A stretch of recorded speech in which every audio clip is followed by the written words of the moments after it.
Señor mío y Dios mío, creo firmemente que estás aquí, que me ves, que me oyes. Te adoro con profunda reverencia, te pido perdón de mis pecados y gracia para hacer con fruto este rato de oración. Madre mía Inmaculada, San José, mi Padre y Señor, Ángel de mi guarda, interceded por mí.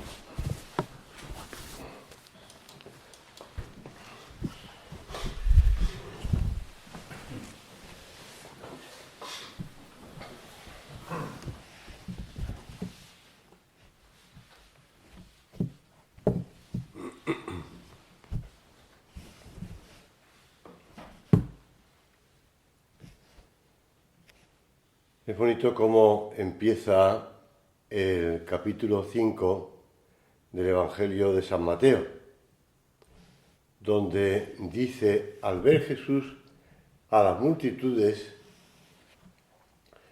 subió al monte, se sentó y se le acercaron sus discípulos y abriendo su boca les enseñaba diciendo, bienaventurados los pobres de espíritu porque suyo es el reino de los cielos. Bienaventurados los que lloran porque serán consolados. Bienaventurados los mansos porque heredarán la tierra.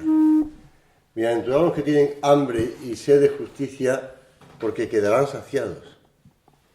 Bienaventurados los que os injurien, os persigan y mintiendo digan contra vosotros todo tipo de maldad por mi causa. Alegraos y regocijaos porque vuestra recompensa será grande en el cielo. De la misma manera persiguieron a los profetas antes de vosotros. Las bienaventuranzas están en el centro de la predicación de Jesús. Y como dice el Catecismo de la Iglesia Católica, y el plan de Dios para nosotros, dibujan el rostro de Cristo y describen su caridad. Pero a mí me llama la atención, dibujan el rostro de Cristo. Si queremos, porque tantas veces pues hemos visto representaciones del rostro de Cristo tomado de la sábana santa, por ejemplo, o tomado de las otras, bueno, no son reliquias, pero se puede llamar reliquias del rostro de Cristo, pues que es la Santa Faz, etcétera, que hay en distintos sitios del mundo. De hecho, hablando de las 3 dobleces que tenía el paño de la Verónica, pues si realmente indican cómo es el rostro de Cristo. Pero el Catecismo de la Iglesia Católica dice que las bienaventuranzas dibujan el rostro de Cristo. Su contenido paradójico, porque es paradójico la bienaventuranza, bienaventurados si os injurian, bienaventurados los pobres, bienaventurados, responde de una manera sorprendente al deseo de felicidad del corazón humano. Benedicto XVI explica que un antiguo eremita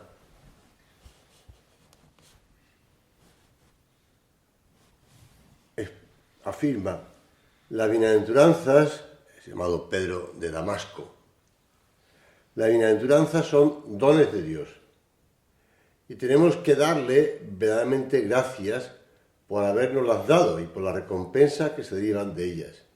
Es decir, el reino de los cielos en el siglo futuro, el consuelo aquí, la plenitud de todo bien y la misericordia de Dios. Cuando uno se ha convertido en imagen de Cristo sobre la tierra.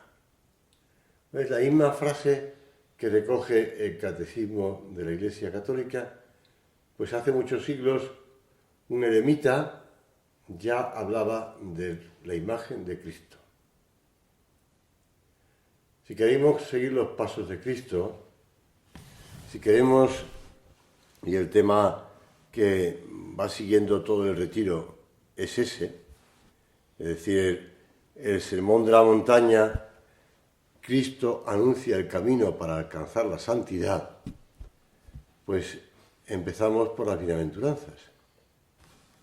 La santidad es crecimiento no en espiritualidad o crecimiento en vida interior o crecimiento en conocimiento teológico. La santidad es crecimiento en el amor y conduce gradualmente a vivir en la paz y en la alegría de las bienaventuranzas. El Evangelio de las Bienaventuranzas se comenta con la historia misma de la Iglesia. La historia de la santidad cristiana, leas lo que leas. Estoy leyendo ahora esa biografía de Regine Pernoud, de esa santa Hildegarda, que me pasó Juan. Y te vas dando cuenta de cómo esta mujer no hace nada extraordinario. Lo que va haciendo es dejando que Dios actúe en ella.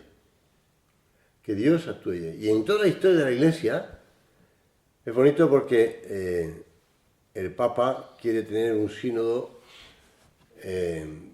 previo a un concilio en una ciudad muy antigua de Alemania, que es Treveris, o Tria, depende de cómo quiera llamarlo, si antiguamente era Treveris, ciudad de Constantino, además, y donde, bueno, pues hay restos de reliquias de Cristo en la catedral, que fue destruida varias veces, por cierto, por las invasiones suecas. Bueno, pues el Papa quiere tener allí un sínodo. Y entonces al Papa le hablan de esta monja de 40 y tantos años que está en un convento cerca. Y entonces el Papa lee lo que ella está escribiendo y dice, bueno, quiero reconocer públicamente que esta mujer, lo que está escribiendo es de Dios. Y además, después le escribe varias cartas, no una carta, sino varias cartas. Pero cuando el Papa va al sínodo, dice la introducción de Regine Pernoud, que es un Papa que va siguiendo a Gregorio VII, estamos hablando del año 1100, 1170, ¿sí? Está siguiendo a Gregorio VII en esa renovación o conversión de la Iglesia a la santidad. A la santidad. Por eso percibe detrás de las cosas de esta mujer la santidad. Y en la historia de la Iglesia se va viendo la historia de la santidad. Pero como escribe San Pablo, Dios eligió lo que el mundo tiene por necio, y se lo escribe el Papa a esta mujer además, para confundir a los sabios. Lo que el mundo tiene por débil, para confundir a los fuertes. Lo que es vil y despreciable y lo que no vale nada, para aniquilar a lo que vale.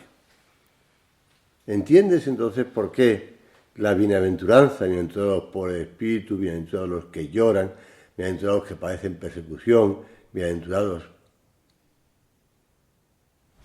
¿Entiendes? Porque Dios escoge a lo pobre, a lo humilde, a lo despreciable. No a los que desprecian a Dios por amor al mundo, evidentemente. Por este motivo, la Iglesia no tiene miedo de la pobreza, del desprecio, de la persecución en una sociedad con frecuencia atraída por el bienestar material y por el poder mundano. San Agustín nos recuerda en un sermón relativo a porque se lleva ese título de Sermone Domini in Monte, relativo al sermón del Señor en la montaña, dice así: lo que ayuda no es sufrir estos males, no se trata de ser masoquista, sino soportarlos por el nombre de Jesús, no solo con espíritu sereno, sino incluso con alegría. como decía en la serie esta de Chosen, que en la convivencia esta que acabo de estar, me han vuelto a preguntar por ella, pues, porque salió de la conversación en una mesa y entonces después uno vino a decirme, oye, pues he estado oyendo hablar de esta serie, pero no he podido verla, entonces le estoy explicando. Pues lo que dice al final es eso, ¿qué son las bienaventuranzas? Un mapa para seguir al maestro. Recordamos los mapas en los que uno va siguiendo, pues, Yo debo reconocer que, y eso que hice el servicio militar, pero como lo hice en artillería, pues en artillería no me enseñaron muy bien a leer los mapas, ¿no? Con las curvas de nivel, pero algo sé, ¿no? Pero no me enseñaron mucho más, me enseñaron mucho más el tema bueno, estoy hablando de hace muchos años, de los radares y los telémetros, que es lo que se utilizaba antes para la artillería. Pues el mapa para seguir al maestro. Y no es un mapa difícil de interpretar, ¿eh? Ponemos nuestra esperanza en que Dios nos ayudará a recorrer esta senda, como a tantos santos que han encarnado las bienaventuranzas y son ejemplos de alegría. El Padre, en la carta del 14 de febrero del 2017, dice, dirigiendo la mirada hacia la única respuesta verdaderamente lúcida a esta pregunta. Una respuesta que se alza con un afirmativo sí, decidido. Haz, Señor, que desde la fe en tu amor vivamos cada día con un amor siempre nuevo en una alegre esperanza. Haz, Señor, que desde la fe en tu amor confiamos en el amor de Dios, confiamos en nuestros medios, confiamos en nuestra inteligencia, confiamos en el amor de Dios. Si tenemos esa certeza de que el amor de Dios no nos va a dejar, de que el amor de Dios va a acrecentar en nosotros, aunque a veces la desesperanza pueda parecer menos ingenua, lo es solo al coste de cerrar los ojos al amor de Dios y de permanecer en él. Lo recordaba el Papa Francisco en una de sus catequesis sobre la esperanza. Porque si tú abres los periódicos, si tú abres la televisión, si abres los medios de comunicación, las redes sociales, ves motivos para desesperanza o motivos para esperanza humanos. Pero decía el Papa, la esperanza cristiana es sólida. Por eso no decepciona. No está fundada sobre lo que nosotros podemos hacer o ser. Tampoco está fundada en nuestra inteligencia y en nuestra... No. Tampoco en lo que nosotros podemos creer. Su fundamento, es decir, el fundamento de la esperanza cristiana, es lo más fiel y seguro que existe. El amor que Dios mismo nos tiene a cada uno de nosotros. Es fácil decir Dios nos ama, todos los decimos. Ya recuerdo yo que cuando estaba viviendo en Santiago de Compostela, un tiempo vivía en esa residencia universitaria, en ese colegio mayor, La Estila. La Estila de Santiago de Compostela, hace tantos años. Y en esa residencia había un muchacho, un universitario,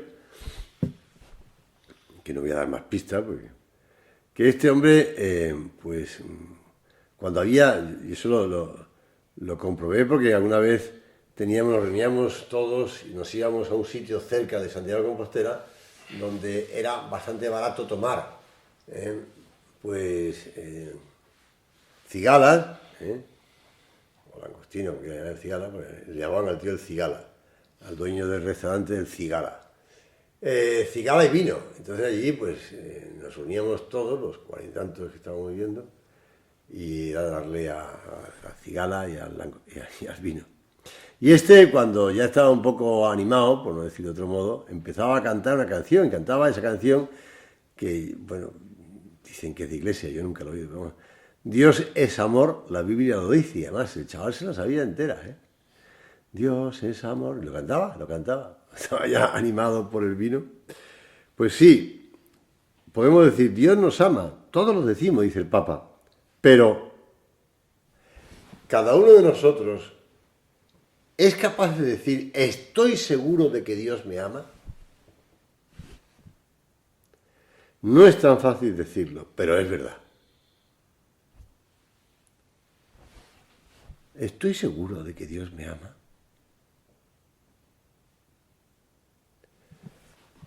Las bienaventuranzas suponen exigencia, suponen recorrer un camino bastante complejo, supone andar pues por unas sendas, el mapa, por unas sendas bastante oscuras a veces, oscuras a veces.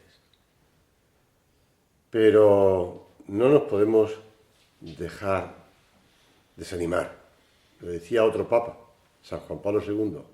No os dejéis desanimar por los que, decepcionados de la vida, se han hecho sordos a los deseos más profundos y más auténticos de su corazón. Tenéis razón en no resignaros a las diversiones insulsas, a las modas pasajeras y a los proyectos insignificantes. Si mantenéis grandes deseos para el Señor, sabréis evitar la mediocridad y el conformismo tan difusos en nuestra sociedad. Bueno, y eso no hace falta que nos lo diga San Juan Pablo II, lo estamos comprobando. Lo comprobamos constantemente, cómo pues la mediocridad, el conformismo, las diversiones insulsas. Por eso no se trata de ser unos pobres desgraciados, sin futuro, sin motivaciones, sin aspiraciones, sin deseos de ser felices en la tierra. No se trata de eso. Porque lo que Jesús nos dice es seguir sus pasos. Un mapa para encontrarlo. El Catecismo de la Iglesia Católica nos lo quiere dejar más claro. Las bienaventuranzas responden al deseo natural de felicidad.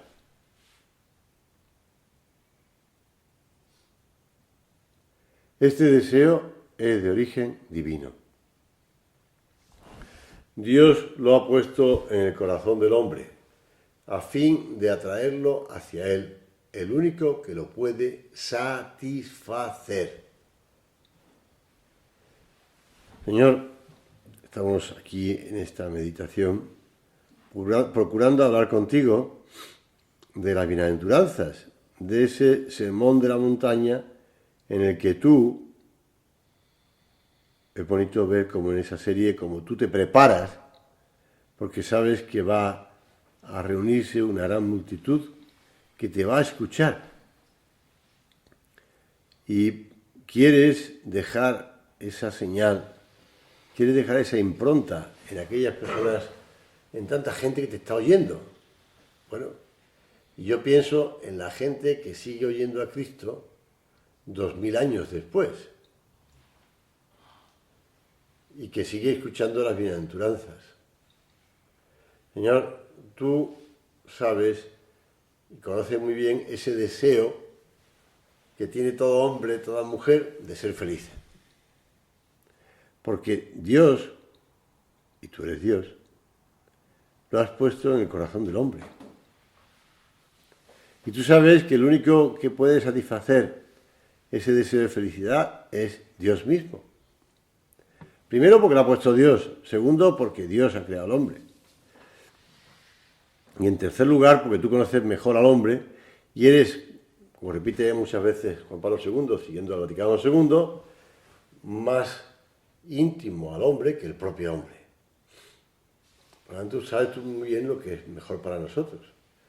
Por eso San Agustín, que también te andaba buscando y andaba pegándose golpes contra las paredes, porque no encontraba la salida para llegar a ti, lo explica. Ciertamente todos nosotros queremos vivir felices, y en el género humano no hay nadie que no dé su asentimiento a esta proposición, incluso antes de que sea plenamente enunciada. Él, como profesor, maestro de retórica, está hablando de un discurso y hablando diciendo, bueno, antes de que ya enuncien la proposición, ya podemos decir que es así. Queremos ser felices. Antes. Lo he visto cuando a una persona le interrumpe, ¿no? Va a hacer una pregunta o va a hacer una afirmación y alguien ya le interrumpe y le corta la frase y la acaba por él. Tantas veces se confunde uno. Tantas veces se confunde. Tú querías decir, no, pues yo quería decir otra cosa. Porque además a veces alguien se siente molesto y acaba la frase al contrario de lo que pensaba decir, con tal de que no le pillen o le quiten la palabra de la boca, ¿no? Un poco molesto, ¿no? Bueno, pues antes incluso de que salga esa frase de nuestra boca, antes de que salga de nuestro corazón, ya, incluso antes de eso, antes de que sea plenamente enunciada, ya está el asentimiento. Y añade San Agustín en las Confesiones, ¿cómo es, Señor, que yo te busco? Porque al buscarte, Dios mío, busco la vida feliz. Haz que te busque para que viva mi alma, porque mi cuerpo vive de mi alma y mi alma vive de ti. Todos vemos la diferencia entre un ser animado y un ser sin alma, ¿verdad? Es la muerte. Pues pasando de un lado a otro, dice San Agustín, porque mi cuerpo vive de mi alma. Ah, Señor, mi alma vive de ti. Aspirar a una vida plena, no contentarse con una vida mediocre. Aspirar a una vida plena. Ya sé que supone esfuerzo, supone sacrificio, supone, ya lo sabe el mismo Cristo, no sé que lo sepa yo, lo sabe el Señor. Pero no olvides lo que decía San José María en Forja. La felicidad del cielo es para los que saben ser felices en la tierra.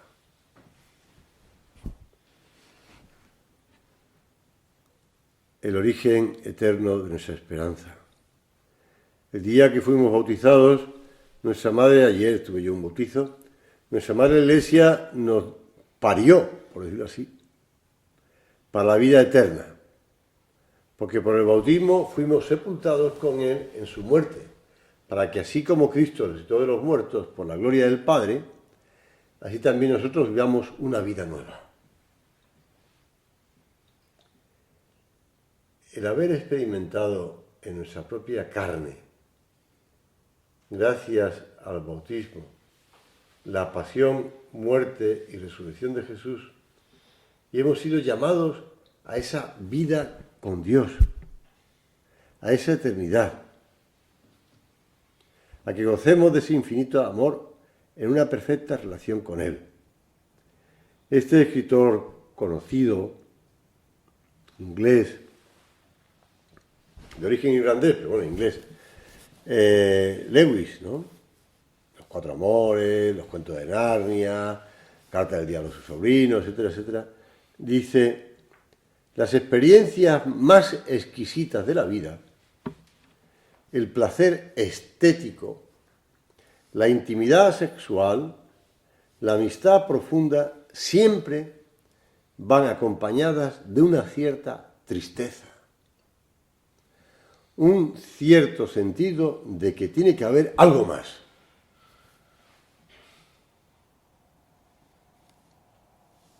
Es como un preludio, es como un inicio, es como un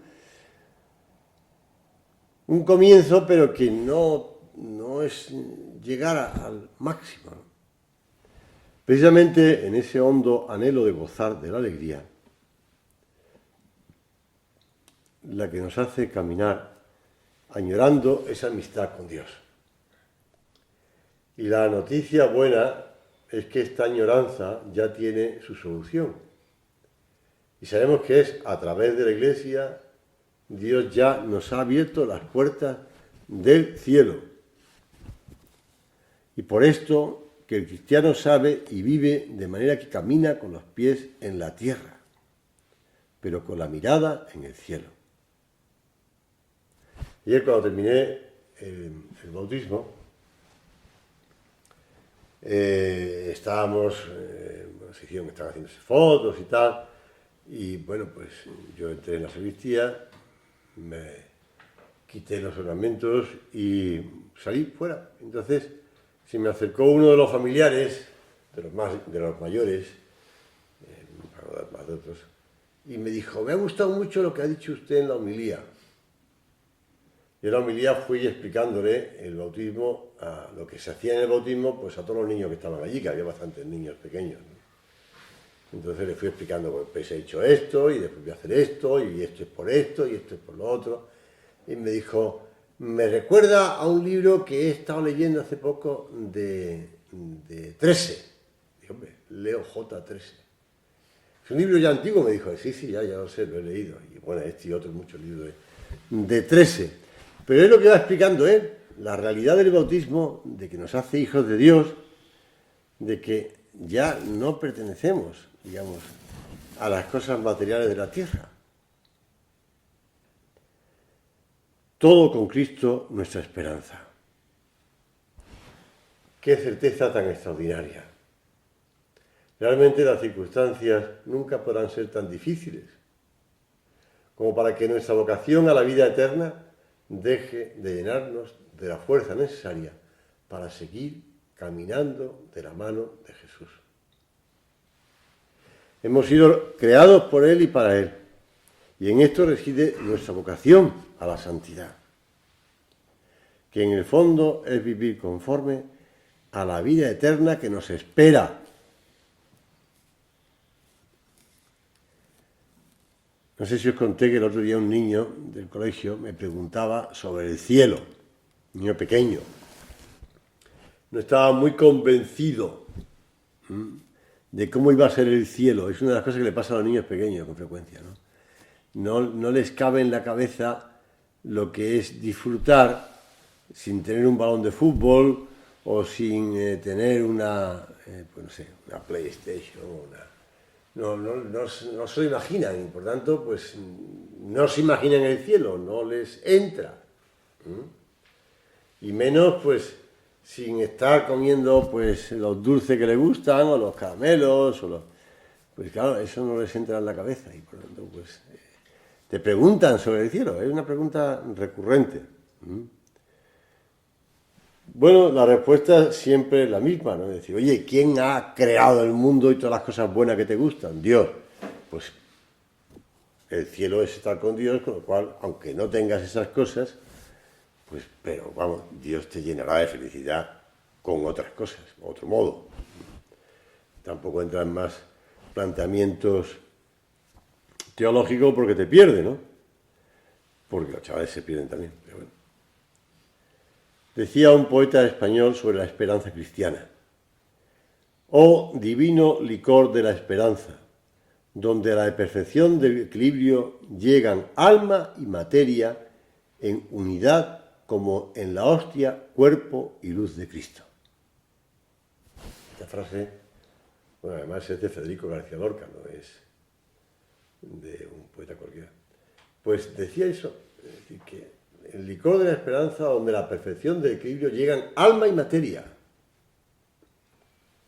El motor es el amor. Y en la oración personal, y en la Santa Misa, y en los demás sacramentos, y después en el amor al prójimo, deben ser esos pilares que aumenten nuestra vida.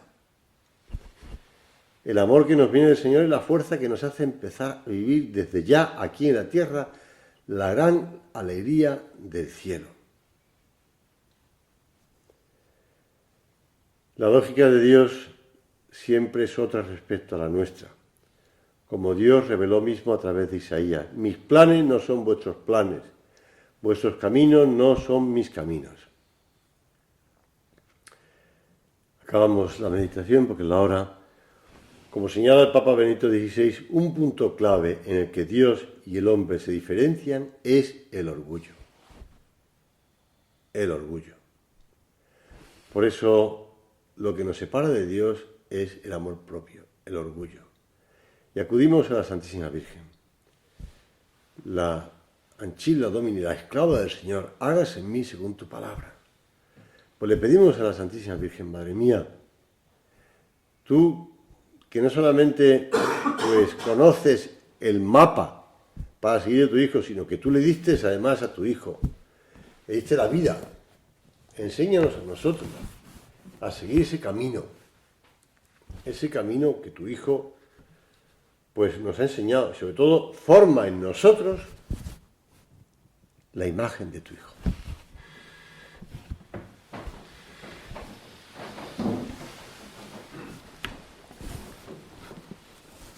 Te doy gracias, Dios mío, por los buenos propósitos, afectos e inspiraciones que me has comunicado en esta meditación.